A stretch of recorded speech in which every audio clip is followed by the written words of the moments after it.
আপনারা দেখছেন এই মুহূর্তে R24 কলকাতা নিউজ। এই মুহূর্তে রয়েছে কল্যাণনগর বিদ্যাপীঠে। কল্যাণনগর বিদ্যাপীঠে 2025 প্ল্যাটিনাম জয়ন্তী উদযাপন, তারই আজকে প্রস্তুতি পর্ব। আমরা সেই ছবি তুলে ধরেছি R24 কলকাতা নিউজের পর্দায়। আমরা মূলত দেখাবো এই মুহূর্তে সেই ছবি R24 কলকাতা নিউজের পর্দায়। মানুষের কাছে আমরা আমাদের প্ল্যাটিনাম জুবিলির বার্তাটা তার মধ্যে দিয়ে পৌঁছে দেব। পদযাত্রা আমরা যেহেতু আমাদের এই সারা বছরে নানা রকমের ক্যালেন্ডারে কিছু একাডেমিক ক্যালেন্ডারে প্রবলেম আছে, আমরা সেই কারণেই একটা প্রাথমিক পরিকল্পনা করেছি পদযাত্রা হবে ডিসেম্বর মাসের যে সমাপ্তি উৎসবের যে 5 দিন ব্যাপী অনুষ্ঠান তার প্রথম দিন।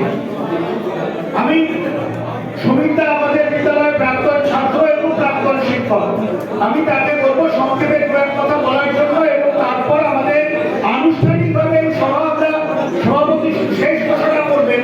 কিন্তু প্রধান কমিটি যেটা সেটা আমি ইন্টার করে দিয়েছি, তাতে আমাদের কল্যাণ আইস আমাকে স্মরণ করে দিয়েছে দুদিন মাস্টারমশাইয়ের নাম বাদ গেছে, সেটা আমি কারেকশন করে দিয়েছি। যেমন প্রদীপ সেনগুপ্ত, যেমন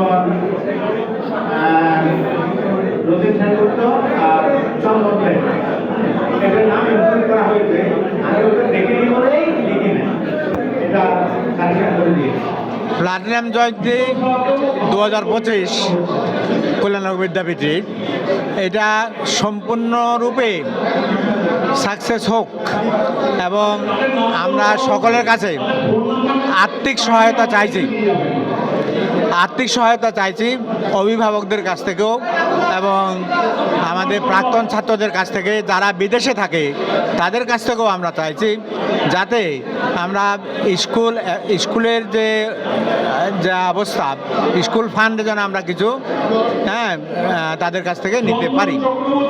সেটা খরচ হবে, আমরা একটা বাজেট তৈরি করা হয়েছে প্রায় 30 লক্ষ টাকার বাজেট।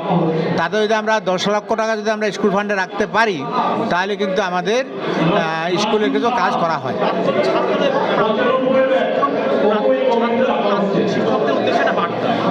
প্রাক্তন ছাত্র এবং প্রাক্তন শিক্ষক যারা আছে, প্রাক্তন শিক্ষকরা আজকে প্রায় 7-8 জন টিচার উপস্থিত, যারা আমাদের খর্দা অঞ্চলে আছে, আর বাকিরা কিন্তু অনেক দূরে আছে। প্রাক্তন ছাত্র যারা আমাদের এলাকায় আছে অনেকটা আসছে, প্রায় আমাদের 200-র উপরে ছাত্র হয়েছে। এটা কিন্তু আমাদের খুব ভালো লাগছে যে আমরা এতটা আশা করিনি, এতটা সাড়া পাবো। হ্যাঁ, আমি হচ্ছে কল্যাণনগর বিদ্যাপীঠের সভাপতি কল্যাণনগর বিদ্যাপীঠ।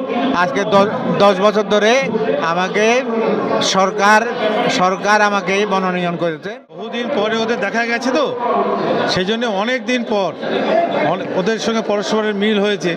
কেউ কাউকে দেখতে পায় না, একটা নির্দিষ্ট অনুষ্ঠানে দেখতে পেয়েছে। এই প্লাটিনাম জুবলিতে ওরা আবার পরস্পরের সঙ্গে দেখা হবে। এই যে আনন্দ, এ বাঁধ ভাঙা আনন্দ, আর স্কুলের বন্ধুদের মতো বন্ধুত্ব আর কোথাও নেই। ছাত্ররা আমাদের এই প্লাটিনাম জুবলিতে ওরা আমাদের সবসময় পাশে থাকবে, এবং আমি তো বলেছি মিটিংয়ে যে ওরা আমার একটা হার্ট, ওরা আমাকে ইন্সপিরেশন যোগায়, আমাকে পথ চলতে সাহায্য করে, ওরাই আমাকে এগিয়ে নিয়ে যাবে। এবং এই 75 বছর পূর্তি যে অনুষ্ঠানটা হবে, ওরা পাশে থাকলে আমরা যে কোনো পাহাড়, সাগর সব কিছু আমরা পার হতে পারবো। এটা 2রা জানুয়ারি থেকে আমরা শুরু করব। ঠিক আছে, প্রত্যেককে ভালো থাকবে, এই শুভেচ্ছা জানাই। আমি সন্দীপ কুমার মৃধা, ভারপ্রাপ্ত প্রধান শিক্ষক, কল্যাণনগর বিদ্যাপীঠ। ক্যামেরায় R24 কলকাতা নিউজ।